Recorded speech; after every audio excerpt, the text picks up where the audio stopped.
Halo semuanya, salam sejahtera bagi kita semua. Di sini saya akan mempresentasikan materi mengenai metode iRobot. Selamat menyaksikan.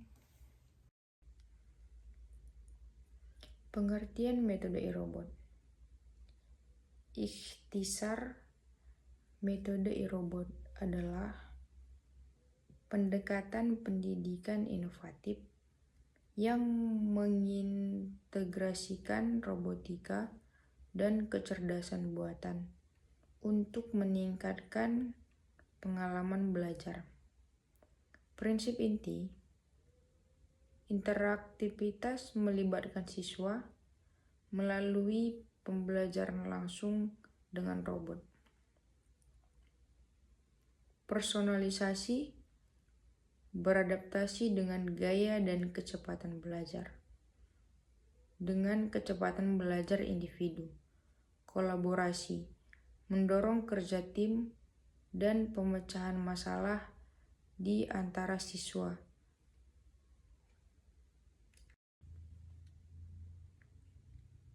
Sejarah dan perkembangan iRobot.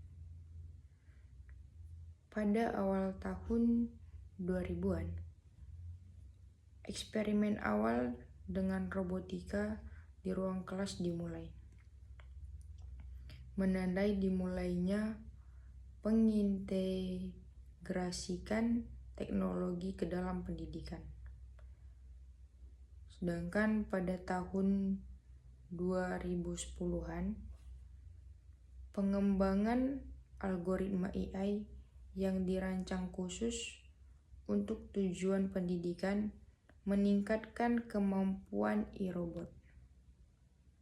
Dan pada tahun selanjutnya, adopsi metode iRobot secara luas di berbagai lembaga pendidikan secara global menunjukkan efektivitas dan popularitasnya.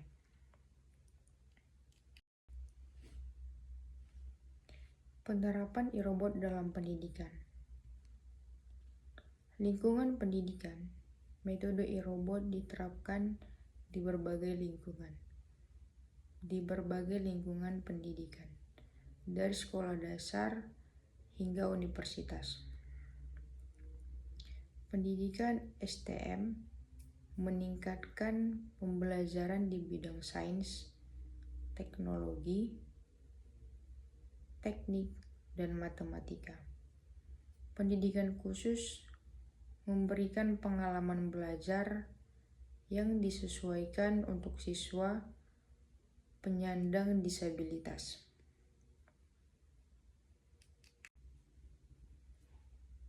Kelebihan dan kekurangan iRobot. Keuntungan dari iRobot. Keterlibatan meningkatkan motivasi dan minat siswa untuk belajar. Pengembangan keterampilan, menumbuhkan pemikiran kritis, kreativitas, dan keterampilan teknis. Sedangkan kekurangan dari iRobot adalah biaya investasi awal yang sangat tinggi untuk teknologi dan pelatihannya. Ketergantungan pada teknologi. Resikonya dapat ketergantungan yang berlebihan pada alat digital.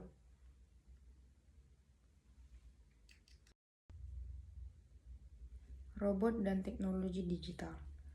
Integrasi teknologi. Metode iRobot sangat bergantung pada teknologi digital untuk berfungsi secara efektif. Peran robotika.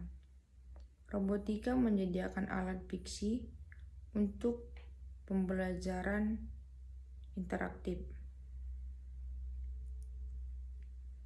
Pentingnya perangkat lunak. Perangkat lunak dengan algoritma AI meningkatkan pengalaman belajar melalui umpan balik yang dipersonalisasikan.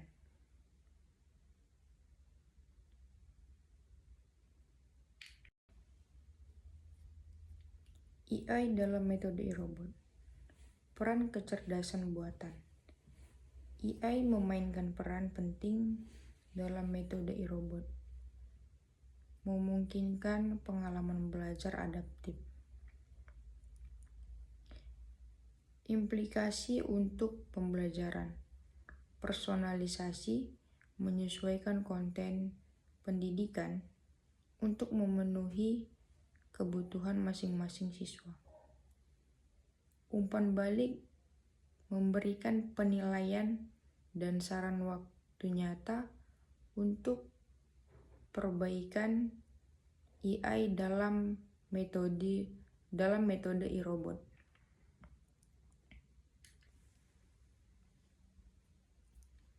Strategi implementasi e-robot. Aplikasi yang efektif.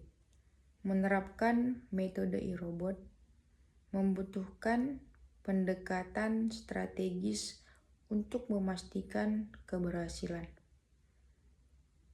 Program pelatihan. Kembangkan pelatihan komprehensif untuk pendidik. Program percontohan. Mulailah dengan implementasi skala kecil untuk nilai efektivitas dalam strategi implementasi e-robot.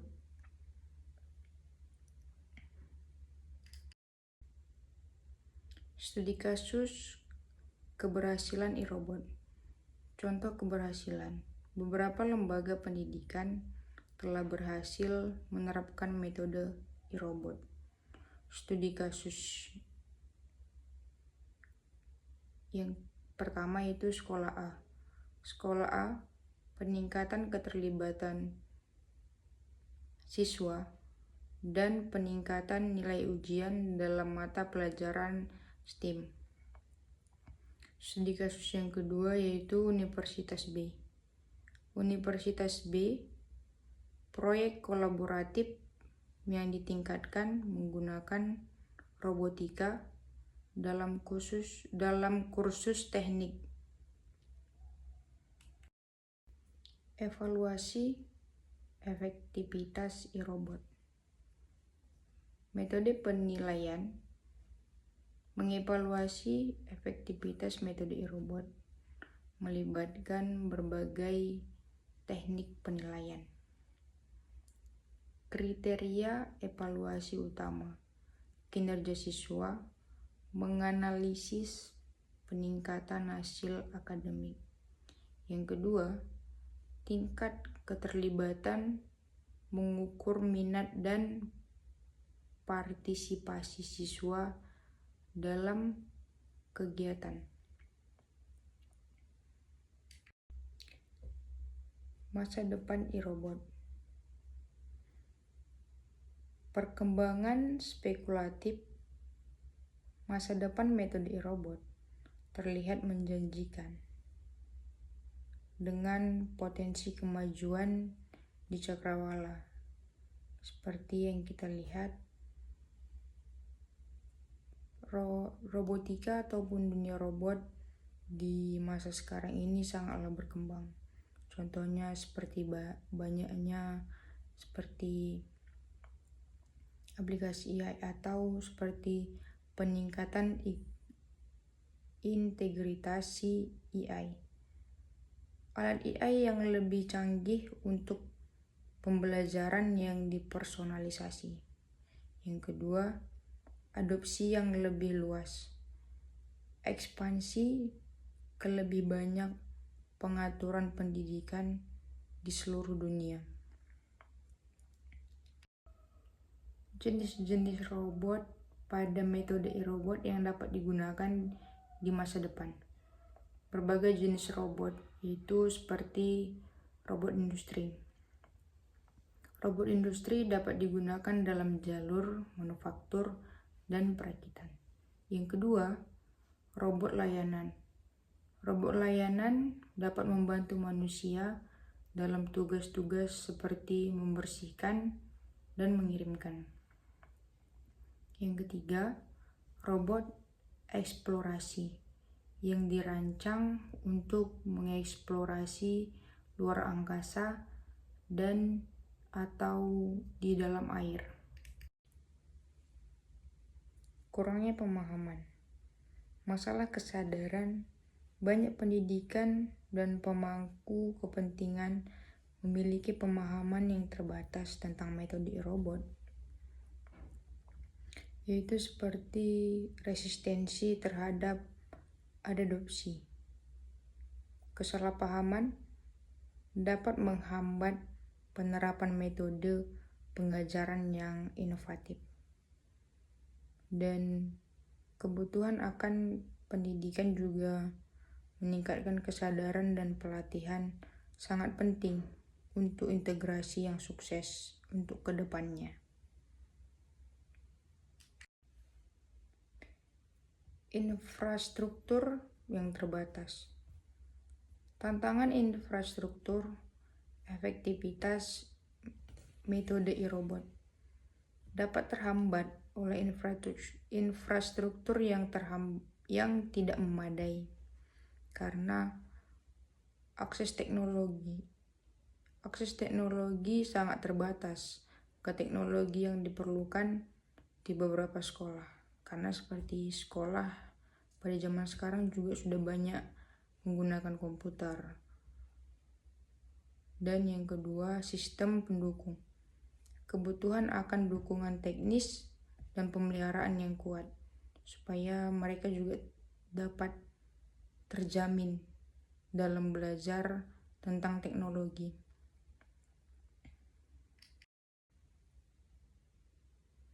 Resistensi terhadap e-robot. Penolakan pendidikan. Beberapa pendidik mungkin menolak mengadopsi metode e-robot karena menimbulkan berbagai kekhawatiran seperti takut akan perubahan, keengganan untuk menjauh dari metode pengajaran tradisional, seperti karena kalau nanti terlalu banyak kita belajar tentang robot ataupun digital, pasti kan belajar tentang tatap muka atau tradisional itu pasti bakalan berkurang gitu. Terus tentang kekhawatiran efektivitas, seperti skeptisme mengenai manfaat robotik dalam pendidikan.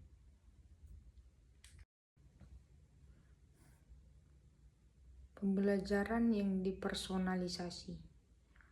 Memfasilitasi personalisasi metode e-robot dapat secara signifikan meningkatkan pengalaman belajar yang dipersonalisasi bagi siswa, baik di tingkat SMA ataupun di tingkat universitas. Instruksi yang menyesuaikan dengan gaya dan kecepatan belajar individu. Yang kedua, peningkatan otonomis, memperdayakan siswa untuk bertanggung jawab atas pembelajaran mereka terhadap metode e-robot.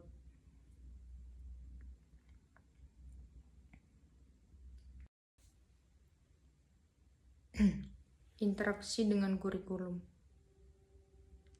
Pentingnya interaksi untuk efektivitas yang maksimal.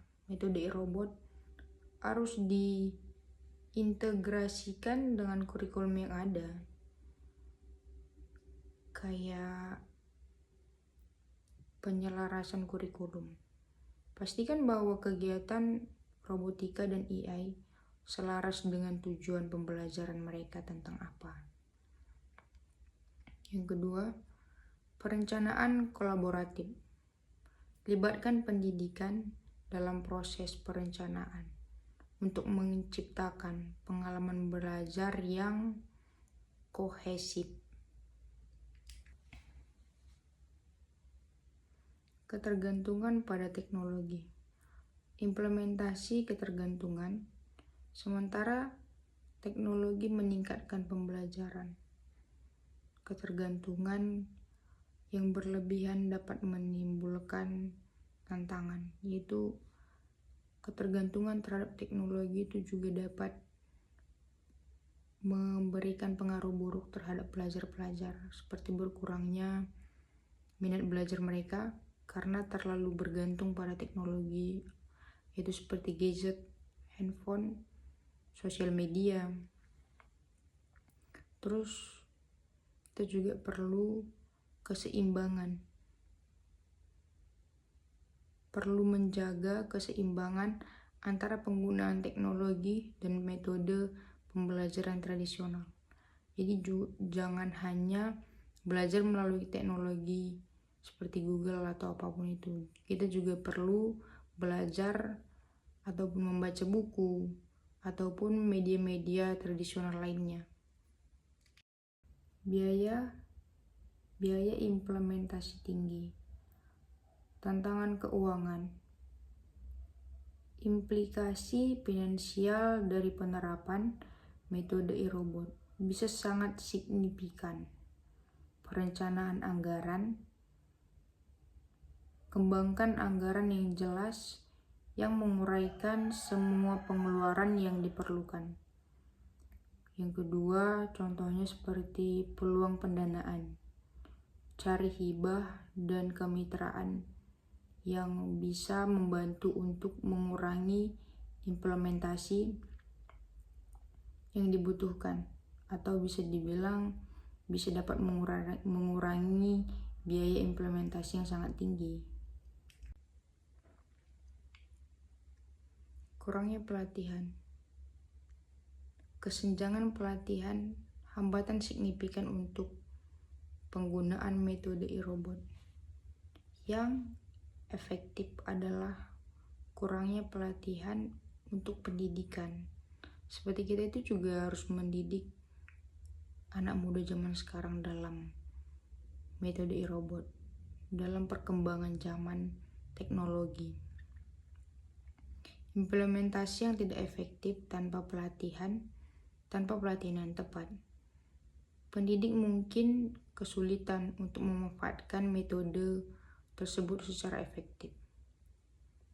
Pengembangan profesional.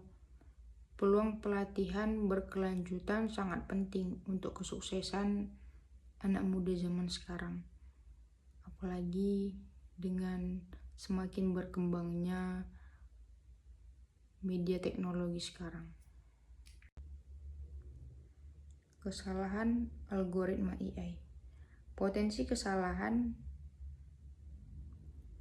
dalam algoritma AI dapat memiliki konsekuensi serius untuk metode e-robot. Pembelajaran yang salah arah. Umpan baliknya yang salah dapat menyebabkan kesalahpahaman dan menghambat pembelajaran. Seperti salahnya penyampaian atau penjelasan dari penggunaan algoritma AI. Kebutuhan untuk pemantauan. Pemeriksaan dan pembaruan algoritma secara teratur diperlukan untuk memastikan akurasi yang tepat dan yang baik.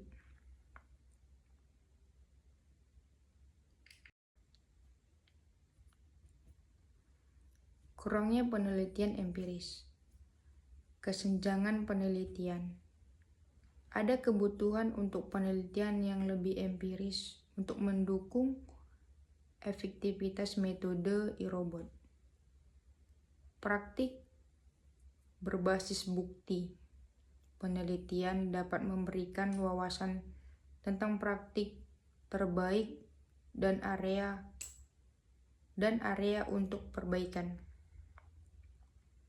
Pembedaan dan dukungan.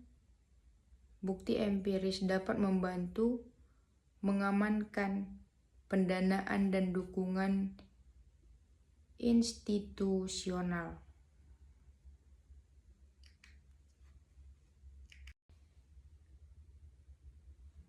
Pelatihan intensif.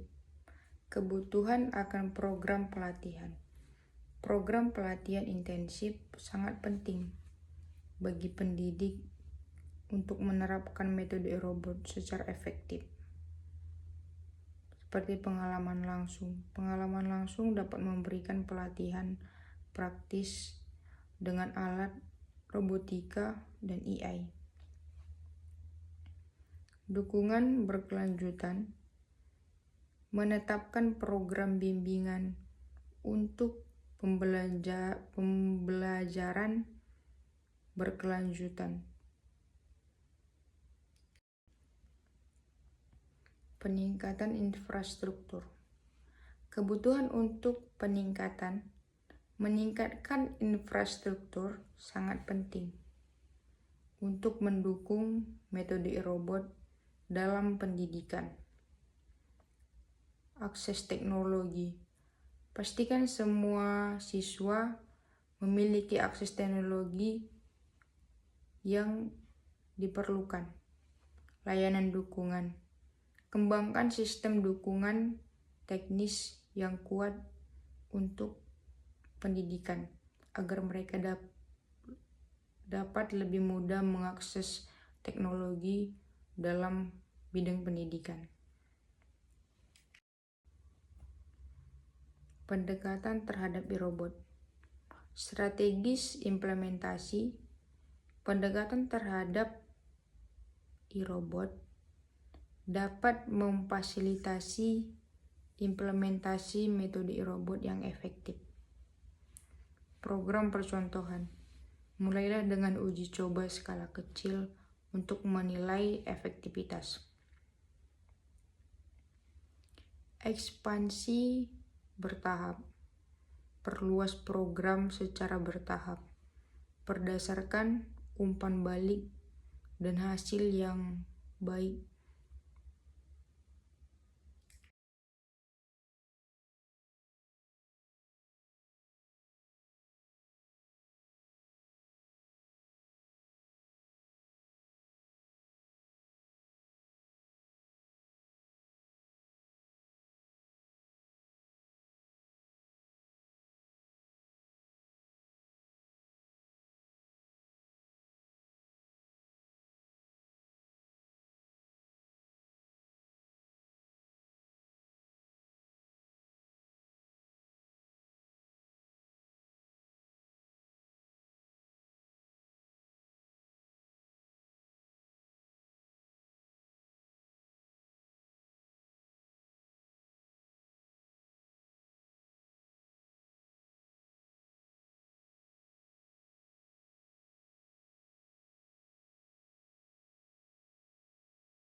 Metode hibrida manusia dan AI. Mengembangkan pendekatan. Metode robot dapat memperoleh manfaat dari pendekatan hibrida yang mengembangkan instruksi manusia dengan AI. Pembelajaran seimbang menggabungkan kekuatan pendidik manusia dengan kemampuan AI. Dukungan yang ditingkatkan memberi siswa umpan balik yang dipersonalisasi dan bimbingan manusia dapat mempelajari lebih dalam tentang metode robot atau tentang kemampuan AI. Pendanaan dan subsidi. Peran dukungan keuangan. Pendanaan dan subsidi memainkan peran penting dalam memfasilitasi penerapan metode robot. Aplikasi hibah. Mengejar hibah yang secara khusus ditunjukkan untuk teknologi pendidikan. Kemitraan. Berkolaborasi dengan bisnis dan organisasi untuk mengamankan sumber daya tambahan. Pemelihara dan pembaruan. perangkat lunak agar tetap relevan dengan lingkungan kerja. Dukungan finansial untuk pengembangan AI dan robotika, misalnya melalui kebijakan pemerintah atau investasi swasta yang dapat mendukung perkembangannya robotika. Workshop literasi digital.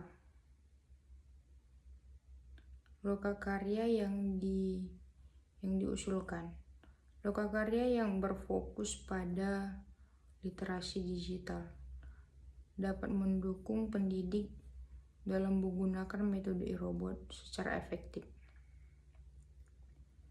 Pengembangan keterampilan meningkatkan keterampilan digital pendidik dan pemahaman tentang robotika.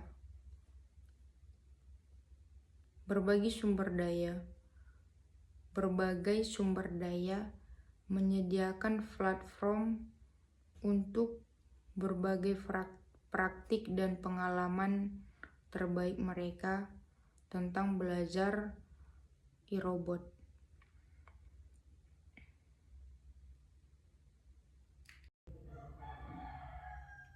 Pengawasan algoritma AI. Pentingnya pemantauan. Memantau algoritma AI sangat penting untuk memastikan penggunaan yang etis dan efektif dalam pendidikan. Standar etika menetapkan pedoman untuk penggunaan AI yang etis dalam lingkungan pendidikan. Audit reguler. Melakukan audit rutin terhadap sistem AI untuk mengidentifikasi dan memperbaiki masalah. Pemantauan berterusan. Memastikan algoritma tidak menyimpang atau memberikan hasil yang tidak dijangka selepas digunakan.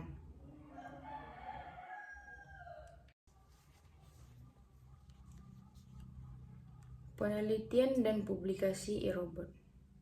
Mendorong penelitian. Upaya penelitian dan publikasi yang sedang berlangsung terkait dengan metode e-robot sangat penting untuk memajukan pengetahuan dan praktik. Berbagi pengetahuan, menyebarkan temuan untuk menginformasikan pendidik dan pemangku kepentingan. Peningkatan berkelanjutan. Guna penelitian untuk menyempurnakan dan meningkatkan metode e-robot dari waktu ke waktu. Interaksi manusia e-robot. Banyak studi di bidang psikologi dan ilmu kognitif yang meneliti bagaimana manusia berinteraksi dengan robot. Perkenalkan, saya Depika Aprilia Brutarigan. NPM saya 23012044. Saya dari Fakultas Teknik dan dari Prodi Teknik Informatika. Presentasi ini dari mata kuliah Kecerdasan Buatan dengan dosen pengampu yaitu Pak Diki Abdillah ST MKom. Sekian dari presentasi saya mengenai metode e-robot. Semoga dengan video saya ini dapat bermanfaat ataupun berguna bagi penonton dan bagi semuanya. Terima kasih.